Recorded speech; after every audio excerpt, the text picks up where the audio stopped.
Wala naman siya napakulong sa flood control scandal eh.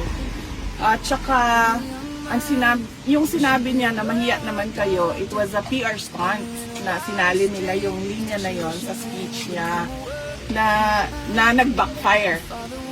Dahil ang katotohanan naman kasi talaga, ghost projects yung flood control kung hindi man substandard, unfinished or substandard projects.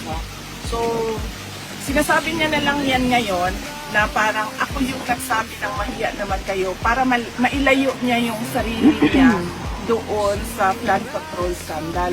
Unfortunately, hindi niya pwedeng gawin na ilayo niya yung sarili niya doon sa korupsyon sa flood control scandal kasi siya yung pumirma ng budget. Yan yung inuulit-ulit ko na it is doon sa pag-file ng impeachment case sa kanya. Yun yung impeachable offense.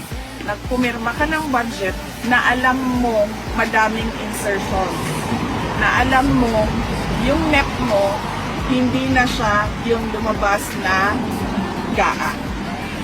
At kahit pa man na nakikita mo na merong anomalya doon, pinirmahan mo pa rin yung budget. Kaya hindi niya pwede ilayo yung sarili niya just by saying na ako yung presidente na nagsabi na mahiya naman kayo at ako yung presidente na nagpakulong dahil wala namang nakulong eh na